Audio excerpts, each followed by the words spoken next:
Om Sri Lakshmi Narsimhaya Namaha. Kina Upanishad.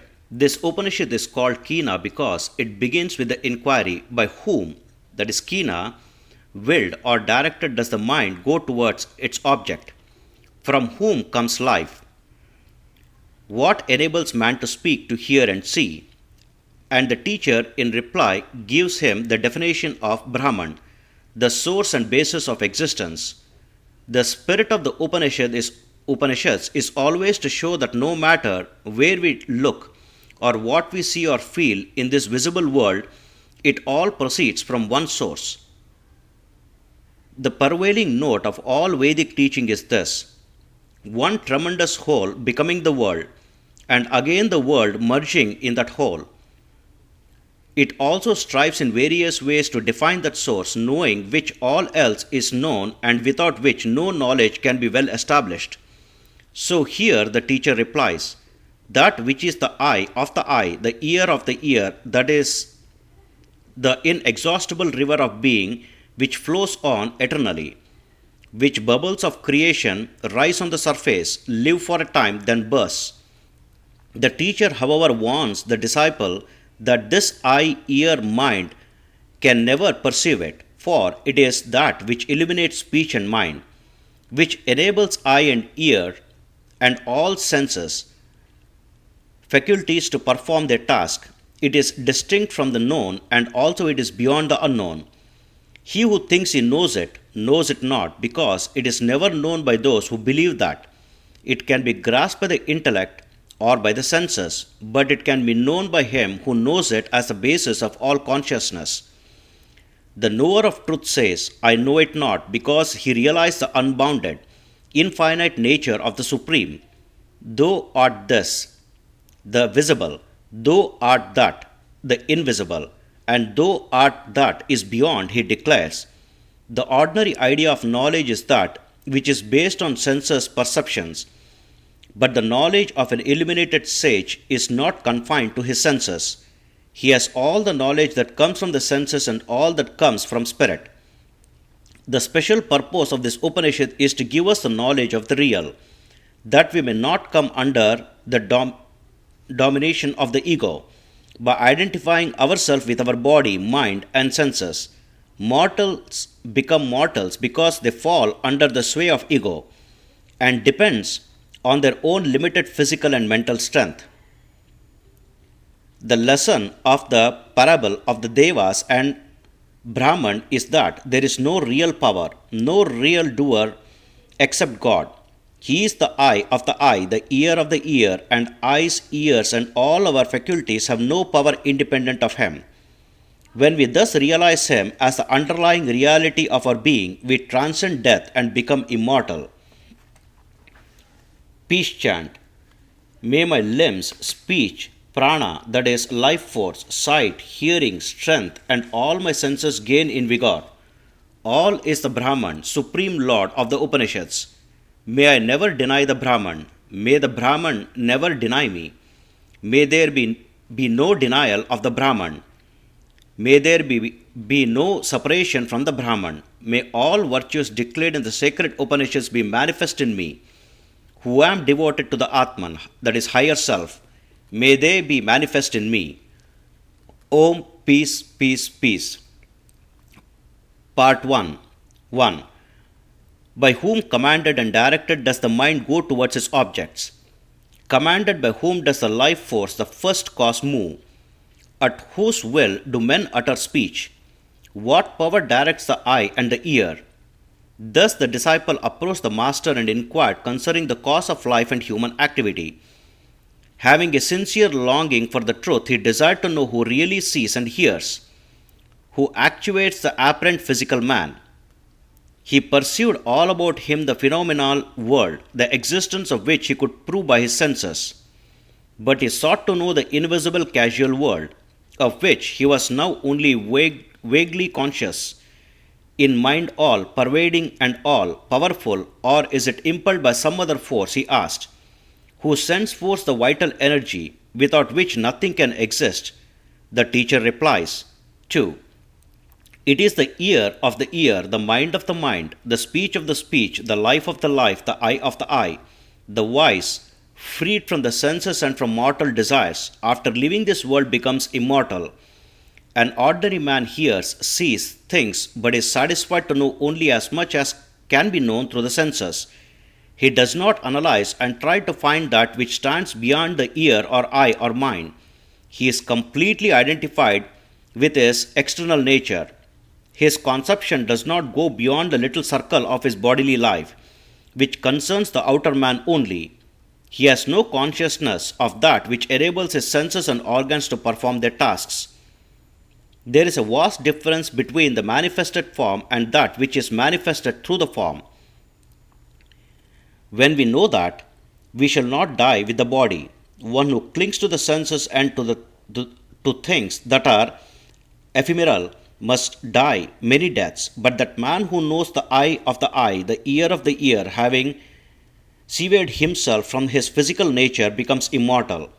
Immortality is attained when man transcends his apparent nature and finds that subtle, eternal, and inexhaustible essence which is within him. 3. There the eye does not go, nor speech, nor mind. We do not know that. We do not understand how it can be thought. It is distinct from the known, and also it is beyond the unknown. Thus we have heard from ancient teachers who told us about it.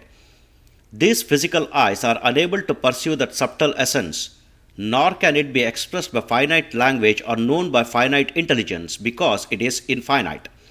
Our conception of known finite things is to know their name and form, but knowledge of gods must be distinct from such knowledge.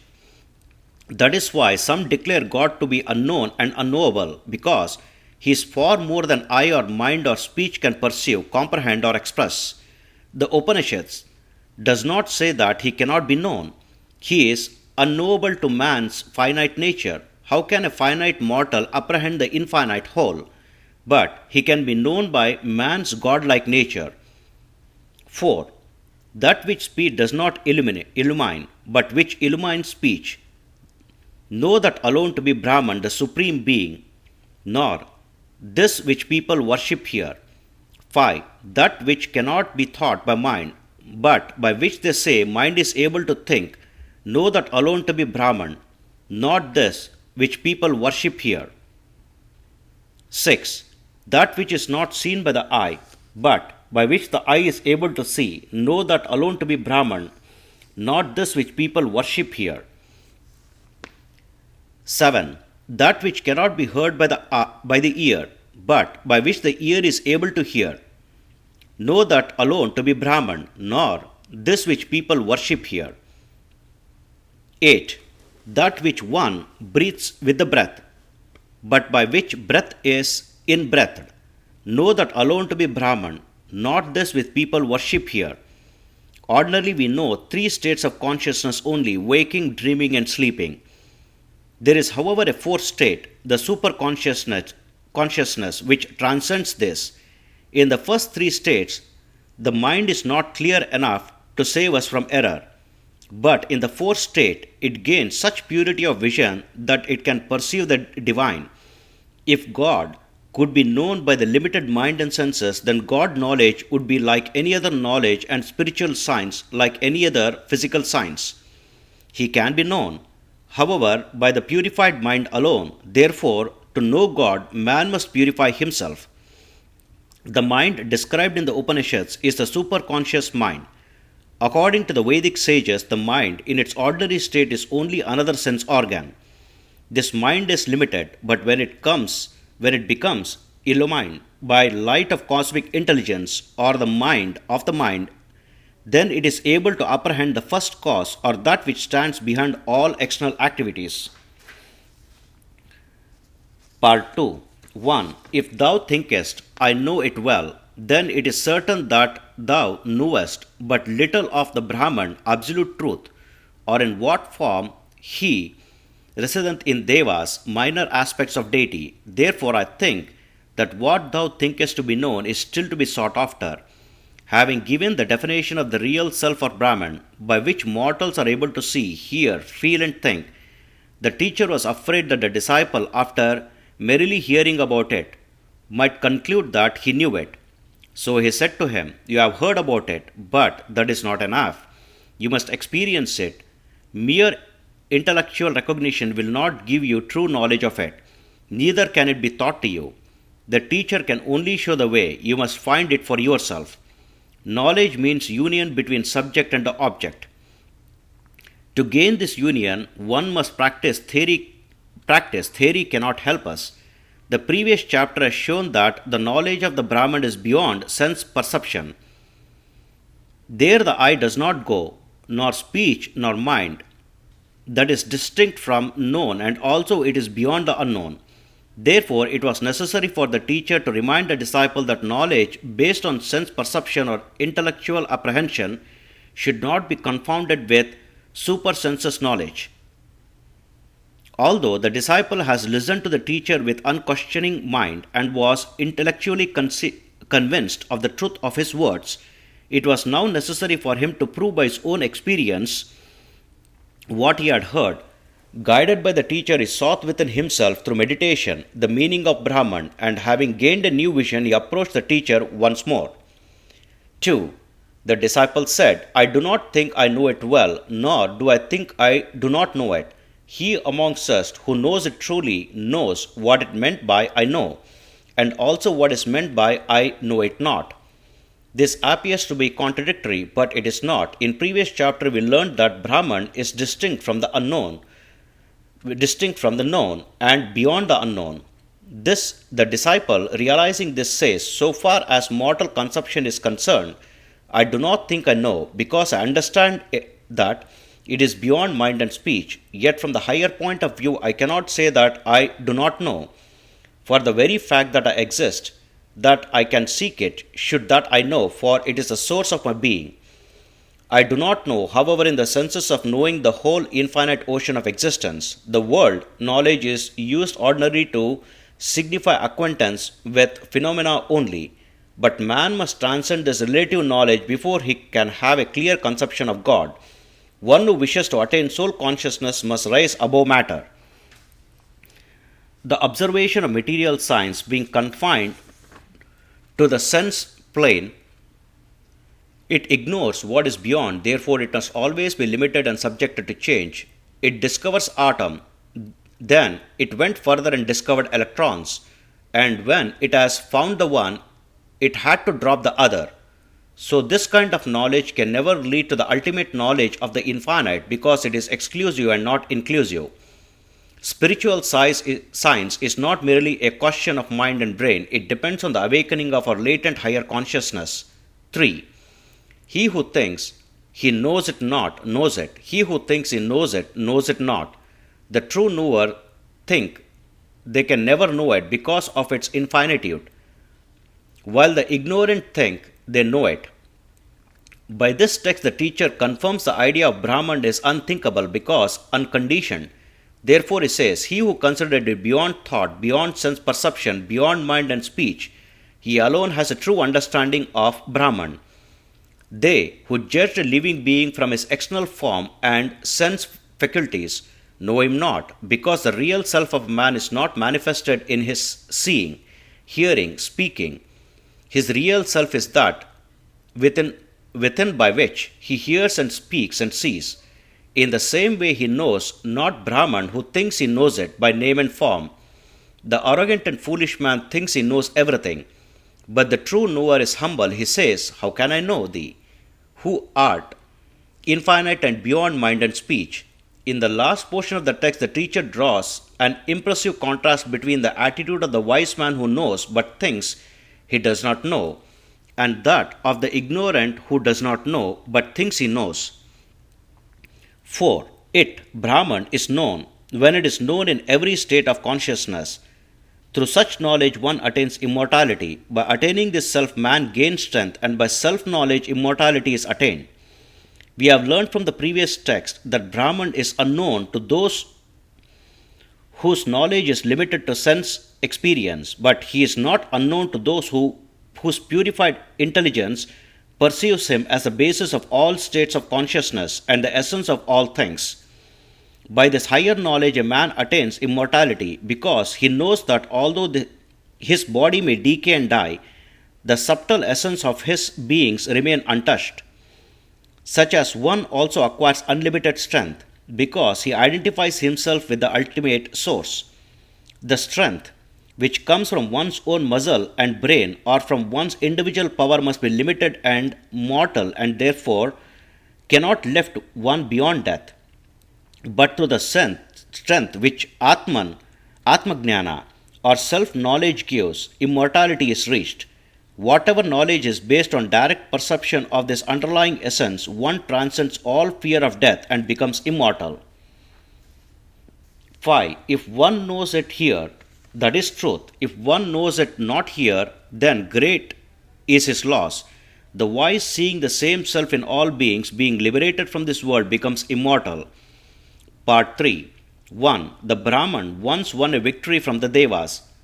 Through the victory of the Brahman, the Devas became elated. They thought, this victory is ours, this glory is ours. Brahman here does not mean a personal deity. There is a Brahman, the first person of the Hindu trinity. But Brahman is the absolute, the one, without a second, the essence of all. There are different names and forms which represent certain personal aspects of divinity, such as Brahma, the creator, Vishnu, the preserver, and Shiva, the transformer. But no one of these can fully represent the whole. Brahman is the vast ocean of beings on which rise numberless ripples and waves of manifestation. From the smallest atomic form to a deva or an angel, all spring from that limitless ocean of Brahman, the inexhaustible source of life. No manifested form of life can be independent of its source, just as no wave, however mighty, can be independent of the ocean. Nothing moves without that power. He is the only doer, but the Devas thought, this victory is ours, this glory is ours. 2. The Brahman perceived this and appeared before them. They did not know what mysterious form it was. 3. They said to fire, O Jataveda, that is all knowing, find out what mysterious spirit this is. He said, yes. 4. He ran towards it, and he, Brahman, said to him, who art thou? I am Agni, I am Jataveda. He, the fire god, replied. 5. Brahman asked, what power resides in thee? Agni replied, I can burn up all whatsoever exists on earth. 6. Brahman placed a straw before him and said, burn this. He, Agni, rushed towards it with all speed, but was not able to burn it. So he returned from there and said to the Devas, I was not able to find out what this great mystery is. 7. Then they said to Vayu, the air god, Vayu, find out what this mystery is. He said, yes. 8. He ran towards it, and he, Brahman, said to him, who art thou? I am Vayu, I am Matarsva, that is traveler of heaven. He, Vayu, said. 9. Then Brahman said, what power is in thee? Vayu replied, I can blow away all whatsoever exists on earth. 10. Brahman placed a straw before him and said, blow this away. He, Vayu, rushed towards it with all speed but was not able to blow it away. So he returned from there and said to the Devas, I was not able to find out what this great mystery is. 11. Then they said to Indra, O Mahagavan, that is worshipful one, find out what this mystery is. He said yes and ran towards it, but it disappeared before him. 12. Then he saw in that very space a woman beautifully adored, Uma of golden hue, daughter of Himavant, Himalaya. He asked, what is this great mystery? Here we see how the Absolute assumes concrete form to give knowledge of himself to the earnest seeker. Brahman, the impenetrable mystery, disappeared, and in his place appeared a personal form to represent him. This is a subtle way of showing the difference between the Absolute and the personal aspect of deity. The Absolute is declared to be unknowable and unthinkable, but he assumes defined personal aspect to make himself known to his devotees. Thus, Uma, daughter of Himalaya, represented that personal aspect as the offspring of the infinite being, while the Himalaya stands as a symbol of eternal, unchangeable one. Part 4. 1. She, Uma, said, it is Brahman. It is through the victory of the Brahman that you are victorious. Then from her words, he, Indra, knew that it, the mysterious form, was Brahman. Uma replied to Indra, "It is to Brahman that you owe your victory. It is through his power that you live and act. He is the agent, and you are only instrument in his hands. Therefore, your idea that victory is ours, this glory is ours, is based on ignorance." At once Indra saw their mistake. The Devas, being puffed up with vanity, had thought they themselves had achieved the victory, whereas it was Brahman, for not even a blade of grass could move without his command. 2. Therefore, Devas, Agni, Vayu, and Indra excel other Devas because they came nearer to Brahman. It was they who first knew this spirit as Brahman. 3. Therefore, Indra excels all other Devas because he came nearest to Brahman, and because he first, before all others, knew the spirit as Brahman. Agni, Vayu, and Indra were superior to the other Devas because they gained a closer vision, and they were able to do this because they were purer. While Indra stands as the head of the Devas because he realized the truth directly, he reached Brahman. The significance of this is that whoever comes in direct touch with Brahman or the Supreme is glorified. 4. Thus the teaching of Brahman is here illustrated in regard to the Devas. He dashed like lightning and appeared and disappeared just as the eye winks. The teachings as regards the Devas was the Brahman is the only doer. He has appeared before them in a mysterious form, but the whole of the unfathomable Brahman could not be seen in any definite form. So at the moment of vanishing, he manifested more of his immeasurable glory and fleet of action by a sudden dazzling flash of light. 5. Next, the teaching is regarding Adhyatma, the embodied soul. The mind seems to approach him, Brahman. By his mind, the seeker again and again remembers and thinks about Brahman. Only by the mind can the seeker after knowledge approach Brahman, whose nature in glory and speed has been described as like unto a flash of lightning. Mind alone can picture the indescribable Brahman, and mind alone, being shift in its nature, can follow him. It is to the help of this mind that we can think and meditate on Brahman, and when by constant thought of him the mind becomes purified, then like a polished mirror it can reflect his divine glory. 6. That Brahman is called Tadvanam, that is object of adoration. He is to be worshipped by the name Tadvanam. He who knows Brahman thus is loved by all beings. Brahman is the object of adoration and the goal of all beings. For this reason he should be worshipped and meditated upon as Tadvanam. Whoever knows him in this aspect becomes one with him and serves as a clear channel through which the blessings of Brahman flows out to others. The knower of God partakes of all his lovable qualities and is therefore loved by all true devotees. 7. The disciple asked, "O Master, teach me the Upanishad." The teacher replied, "The Upanishad has been taught thee. We have certainly taught thee the Upanishad about Brahman." 8. The Upanishad is based on tapas, practice of the control of body, mind and senses. Dhamma, subjugation of the senses. Karma, that is the right to perform a prescribed action. The Vedas are its limbs. Truth is its support. 9. He who knows this wisdom of the Upanishads, having been cleansed of all sin, becomes established in the bliss, eternal and the highest abode of Brahman. In the highest abode of Brahman. Here ends the Upanishads. Om peace, peace, peace. Om Sri Krishnarpanamastu. Om Tat Sat. Mantrahina, Kriyahina, Bhaktihina, Kshamapate. Om Sri Krishnarpanamastu.